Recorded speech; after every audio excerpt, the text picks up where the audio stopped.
This is Rise. Let's lock in with the goal of changing one life at a time.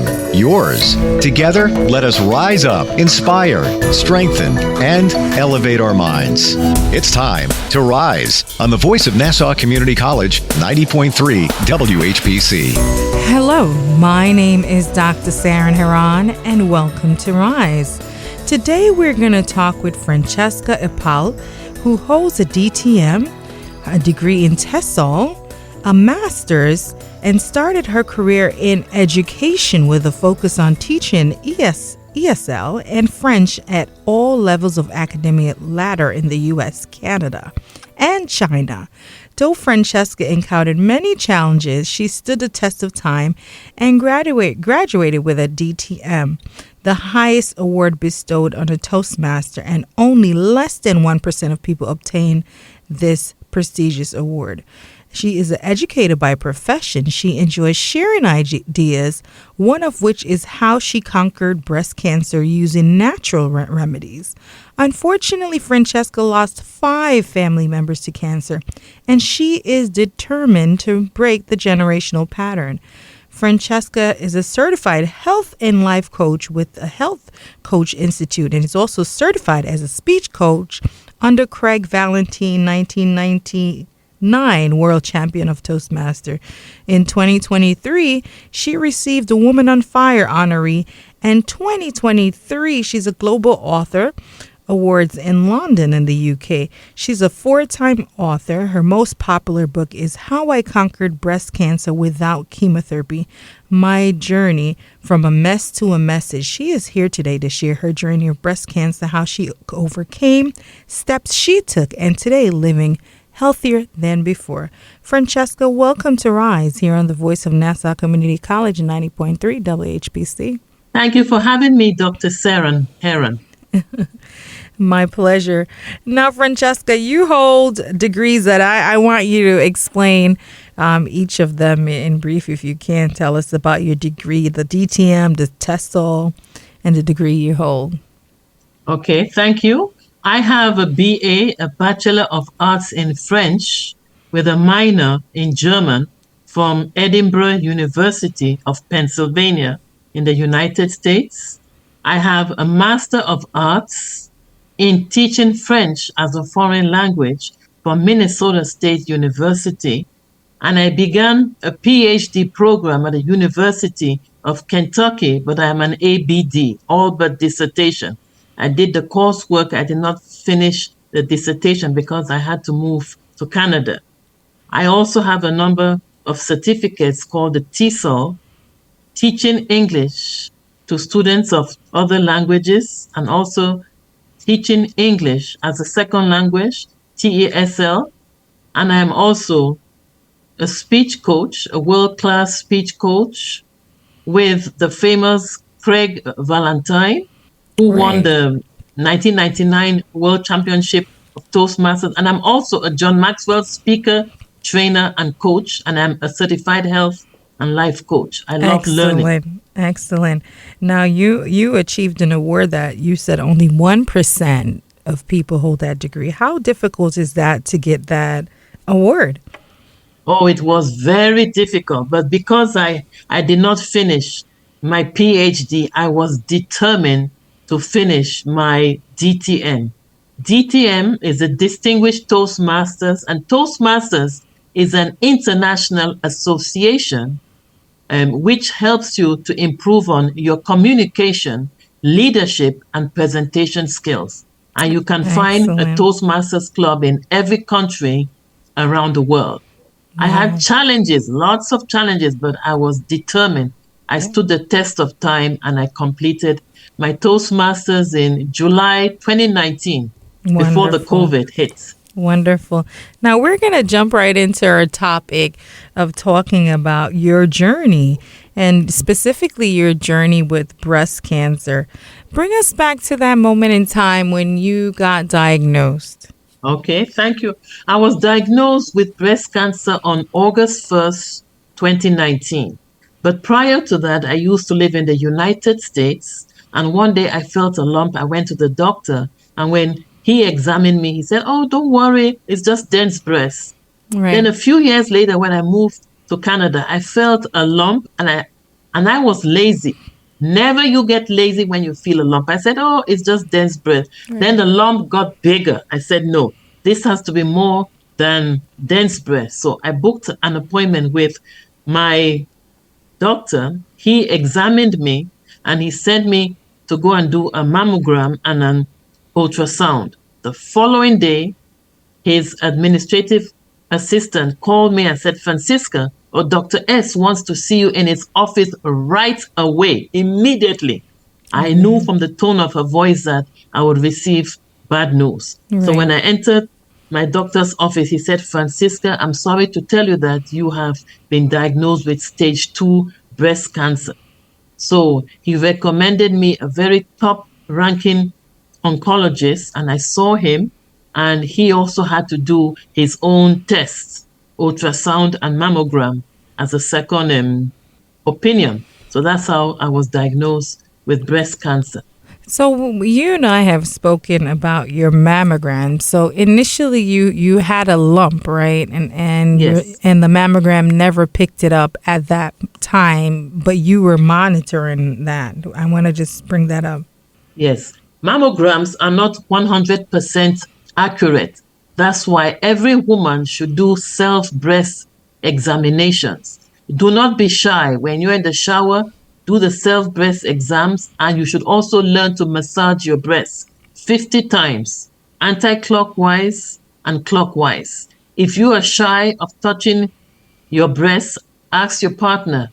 If you don't have a partner, you go to your doctor, but don't go to your doctor every week saying that, oh, can you touch my breasts and feel for lumps? Otherwise, they might think that you're going a little crazy. So learn to touch your own breasts and feel for lumps. Don't be shy. It's your own body. Definitely doing self-breast exams are very important. Now we want to talk about, we're going to get into your journey with breast cancer, but I want to talk a little bit about your family members. You lost 5 family members to breast cancer. So we want to talk about how difficult was that for you? Oh, that was difficult to me. Well, actually, I lost 5 family members to different forms of cancer, not only breast cancer, but other forms of cancer. As there is research out there which says that 1 out of 8 women will be diagnosed with breast cancer in their lifetime, according to the American Cancer Society, and 1 out of 2 people in their lifetime will be diagnosed with some form of cancer. So it means that 50% of the population will die from breast cancer. So it was very hard for me to lose 5 family members. I was determined not to be the number 6. So I decided to choose alternate routes. So I know you found out you had breast cancer, and then of course the medical doctors presented the different forms of treatment. So I want you to share with our listening audience the different treatment plans that was presented to you, but also how you made your own decision. You didn't allow the medical doctors to decide what would be your treatment choice. All right, thank you. When I saw the oncologist, he gave me 2 options. He said, Francisca, I'm going to give you 2 options. I can either cut off your right breast, hope for the best, or we're going to remove the lump and do chemotherapy. I had already done my research and I knew I wasn't going to do chemotherapy, but I didn't want to tell him upfront. I wanted him to remove the lump. I use wisdom, in life, always use wisdom. So I said, I will go for option B. I want you to remove the lump and then we'll do chemo. So after he removed the lump, he also had to do another exam to see if the cancer had spread. Luckily, it had not spread. So after they removed the lump, he told me about the chemotherapy sessions and what I have to do. So I told him that apart from losing your hair, I asked him, apart from losing your hair, what are the side effects? He said, oh, you can get tired. I said, that's not a side effect because I am always tired.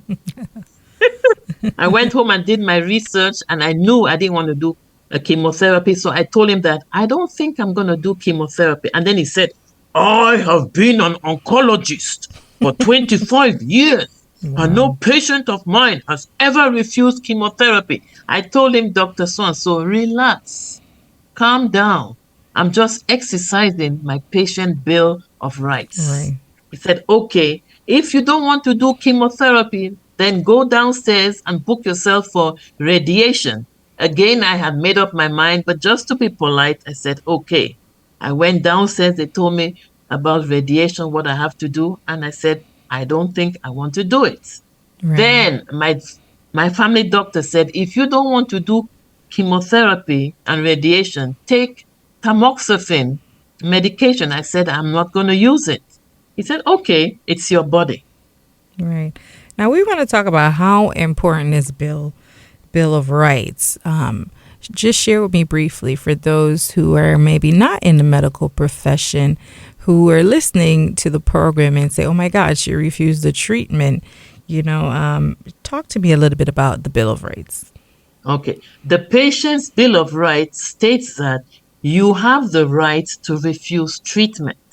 When a doctor says something, those are just recommendations. And I chose not to do chemotherapy. As a matter of fact, I have a medical disclaimer. I am not a doctor.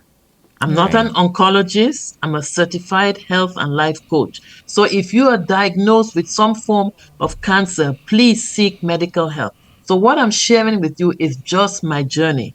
Right. What worked for me, it may not work for you. So please take medical advice. So Absolutely agree the with you. patient bill of rights just states you have the right to refuse treatment. And many people don't know that it exists. You are Okay. listening to Rise on the voice of Nassau Community College 90.3 WHPC. My name is Dr. Saran Heron, and today we're talking with Francesca, who started her career in education with a focus on teaching ESL and French at all levels of the academia level in USA, Canada, and China. Though Francesca had her own challenges, she stood up to the test of time. She graduated with a DTM, which is the highest degree bestowed on a Toastmaster, and only less than 1% of people obtain this wonderful award. She is an educator. She enjoys sharing her ideas, and especially the one that she has conquered her breast cancer using natural remedies. Unfortunately, she lost 5 family members to cancer, and she is determined to break the generational pattern. She also is a certified health and life coach with the Health Coach Institute and also a certified speech coach.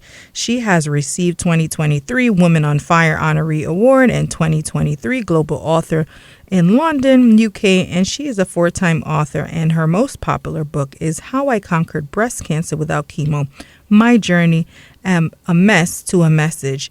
She is here to share her journey with breast cancer, how she overcame, steps she took, and today living healthier than before.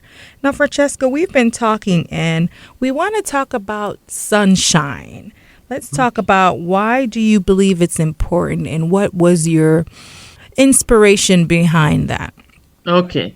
My inspiration behind that was a doctor, a naturopathic doctor called Dr. Deborah Williams. She became a naturopathic doctor after she was healed from her cancer. I read about her in 2012. A Jamaican lady was diagnosed with stage 2 breast cancer and refused to do chemotherapy. This is what she did. She had the acronym of New Start. N, nutrition, E, exercise, W, water, S, sunshine, T, for temperance, A, air, R, rest, and T, trust in God. Wow. So, and also the naturopathic doctor who also helps cure my cancer said that Black people or people of color don't have enough vitamin D. So sunshine is important. I don't use sunscreen. I live in Canada. I Right. like to soak in the sun up to a whole hour. We need the sunlight. It's good for us. Especially because we have the winter time, so there's periods when we're definitely not getting that vitamin D. Now, Exactly. our listeners are probably wondering, what kind of changes? Tell us about some of the changes other than you did get natural treatment, you did have the lump removed. You did take certain types of steps to take care of yourself. What are some other changes that you made to your lifestyle? Some of the changes I made to my lifestyle is that, for instance, I don't use a microwave. I moved to my own place. I bought a home after I was diagnosed. After my treatment was over, I did not purchase a microwave because the radiation can cause cancer. So I've told all my friends and family, if you come and visit and you need food, I'm going to heat up your food on the stovetop. When I go to work, I take salads and fruit so that I don't have to heat it up in the microwave. So those are one of the changes that I made. Now, our listening audience, they're listening to your story, and maybe even someone who's listening today has been diagnosed with stage 2 breast cancer. And of course, we know that you mentioned before, your disclaimer, and also you're not here to tell people what to do because they do have their own right. And your journey is your journey. You're just sharing your journey to empower others. I want you to encourage someone that may be listening today that has been diagnosed with, whether it's stage 2 breast cancer, but cancer in general. So I want you to go ahead and encourage that person. Okay, thank you. To anyone facing a similar diagnosis, I want to say, trust yourself and your instinct. Seek out information, ask questions, and don't be afraid to explore different options. Surround yourself with a community, and take one day at a time. Wonderful. I think that's great encouragement for those who, may be going through such a time. As we know, it's not an easy journey. Now, I want to talk a little bit about your brother. He was diagnosed and he also began to receive treatment. So I want you to share with our listening audience what started to happen and give us a little bit about that particular story with your brother. I had a brother, my older brother passed away. He suffered cancer for 11 years. Wow. When he was diagnosed with cancer, he wrote his siblings an email. Our father had passed away and our mother was a nurse. She's passed away and he was her favorite child. So he wrote us all an email saying that he has cancer, but we should not tell our mother, because if you tell our mother, she's going to get worried and it will lead her to an early grave. So she died without knowing that her son had cancer. He was diagnosed with, I think the first one was prostate cancer, and he took chemo. He was so bent on taking chemo because he worked for a pharmaceutical company. He took chemo. Unfortunately, the chemo triggered other cancers. So he ended up having 3 different forms of cancer in a space of 11 years. Wow. And when I went to see him, he was so skinny that I started to cry when I saw him. The caregiver said, don't cry in front of him. You're not supposed to. I said, I can't help it. Right, you're so human. I was with him during his last days, and I said, is this what chemo does? Now, don't get me wrong. Some people use chemo and they survive. Right. They live 10, 20 years. Other people use chemo and they pass away. So you have to make that decision whether or not you want to use chemotherapy. I chose not to do it because I'd lost 5 family members.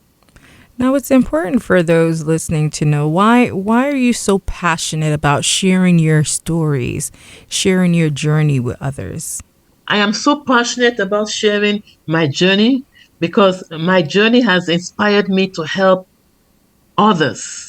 Okay. Right. My legacy is one of resilience, informed choice, and the power of a supportive community. I am so eager to share my journey, to make an impact, to make an influence, and to share with others that there are alternate treatments. Some people always think that when you hear cancer, you have to do chemo and radiation. There are other options. In life, we have many options. Plan A, plan B, plan C, sometimes Right. a plan D. Of course. Now, how important would you say early detection was? Because you had stage 2, that is obviously the second stage. As we know, you could go up to stage 4. But how important is early detection in terms of even your journey and for others who may, like we said, whether you're diagnosed or just maybe in stage 1, how important is early detection? Because I think that's important as well. There is a saying, the early bird catches the worm. Do it early. When you find something wrong with your body, seek medical help. Don't delay. Don't prolong like how I did. I caught it in stage 2, but I felt it and I felt that it was dense breast. So anytime you feel any lump in your body, any redness or soreness, seek medical help. Because when it's early, it can be cured faster. And also, I want to tell everybody that breast cancer is not a death sentence if it is caught early. There is light at the end of the tunnel. Yes, I have to agree with you. Now, you and I know that cancer in any form, no matter where it is as if it's no good news, right? But I know, you and I have spoken, and one of the things that you told me, which I think is important and I want you to share, is that you mentioned that you remain very positive. Speak to me about that, and how important was that in your journey? I learned that from my late brother who survived cancer for 11 years. He was advised, if you have any illness, stay positive, because your mindset is everything in whether it's your personal life or your professional life or your spiritual life or your financial life. Having the right mindset says it all. Now, and there's research out there which says that patients who are positive tend to survive more than those who are negative. I like that. It's almost like, you're on a journey.